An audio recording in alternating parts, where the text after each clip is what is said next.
रोग आजार होत आणि हे आपल्याला कळावं, हे आपल्याला पटावं, आपण तसा प्रयत्न करावा. म्हणून तर आपल्याकडे प्राचीन पद्धत आहे महाराज. आपली जी गृहस्थाश्रमाची पद्धत आहे, सुरुवातीला पहिले 25 वर्ष ब्रह्मचर्य, पहिले 25 वर्ष ब्रह्मचर्य, 25 ते 50 पुन्हा गृहस्थ आहे. गोष्ट लक्षात ठेवा, जीवनातली सगळ्यात महत्वाची वर्ष कुठली असतील तर पहिली 25 आहे. पहिली 25 त्यानं सांभाळली, त्याची बाकीची सगळी कामाला आली आणि पहिली 25 ज्यानं घालवली त्याला 70 मध्ये कुठाण्याशिवाय दुसरं काही नाही.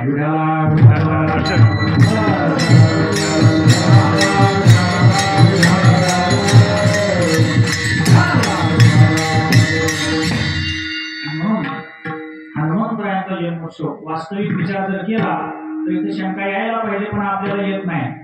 हनुमंतरायांचा अवतार देव म्हणून आहे का संत म्हणून आहे, भक्त म्हणून आहे? भक्त म्हणून आहे का नाही? मग संतांची भक्ताची पुण्यतिथी असते का जयंती असते? भक्ताची काय असते, संतांची काय असते? पुण्यतिथी असते का जयंती? जयंती देवाची, संतांची नाही.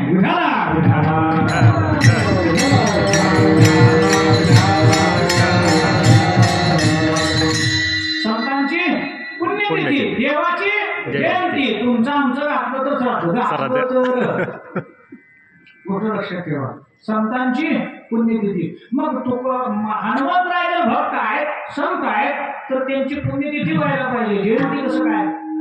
संत. हा बरोबर.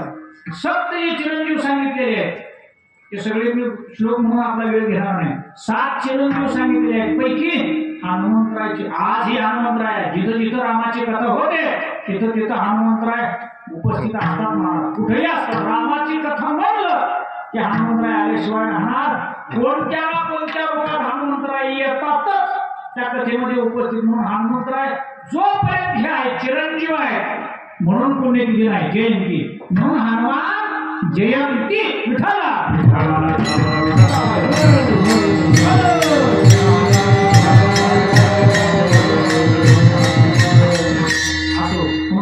हनुमान जयंतीच्या उत्सवाच्या निमित्ताने चालू असणारा हा अखंड हरिनाम उत्सव आजच्या चिंतनरूपी सेवेकरता आपल्या समोर उच्चारित केलेला अभंग तुकोबारायांचा आहे. तुकोबारायांनी या अभंगामध्ये देव देण्याकरता प्रयत्न केलेला आहे. मृत्यू लोकांमध्ये येणाऱ्याचे 3 प्रकार आहेत: देव, संत आणि जीव. देवाला आणावं लागतं, संत स्वतःहून येतात आणि तुम्हाला आम्हाला यावंच लागतं.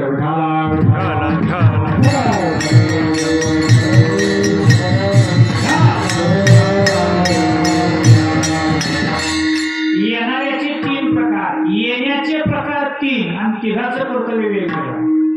देवाचं काय कर्तव्य आहे? परित्राणाय साधूनां विनाशाय च दुष्कृतां धर्म संस्थापनार्थाय संभवामि युगे युगे. हे देवाची पायापाशी दुर्गणाशी हे देवाचं कर्तव्य आहे. संतांचं काय कर्तव्य आहे? अवतार तुम्हा धराया संतांचं जगाच्या कल्याण संतांच्या विभूती देह कष्टगती परोपकारे देह कष्टगती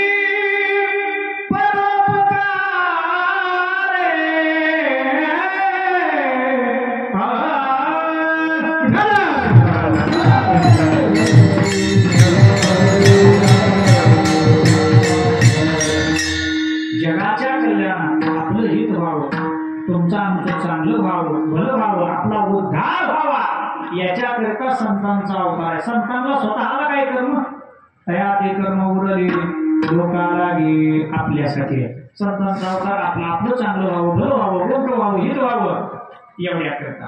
आता तुम्ही आम्ही आलोय, तुमचा आमचा अवतार शब्द वापरता येत नाही, कारण आपल्याला येण्याचं बी स्वातंत्र्य नाही आणि जाण्याचंही दोन्ही आपल्या हातात नाही. जसं असेल तसं आपल्या हातात काम नाही.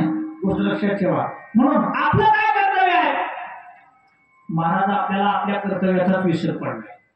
आपण सगळं करतो पण आपलं कर्तव्य काय आपल्याला माहित. जो कर्तव्य करीत नाही तो गुन्हेगार आहे. ज्याने त्याने आपलं आपलं कर्तव्य करावं. मग आपलं कर्तव्य काय. आपण मनुष्य जन्माला कशासाठी आलोय. मनुष्य जन्माची इति कर्तव्यता कशात आहे. मनुष्य जीवन कशाने पूर्ण होणार आहे आपल्याला याचाच विसर पडलाय.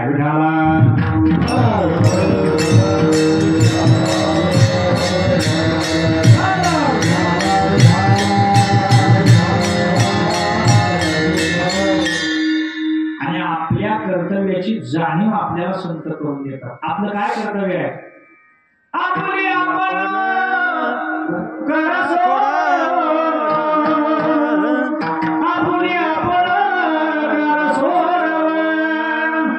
संसार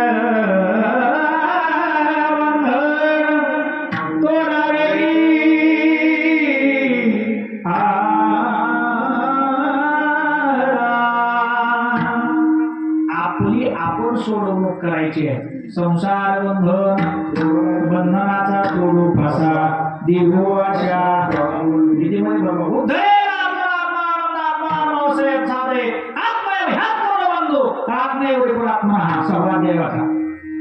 आपण आपला उद्धार करणं आपण आपल्याला मुक्त करणं हे आपलं काय आहे कर्तव्य आहे. कारण आपण बांधलेले आहेत आपण मोकळे नाही.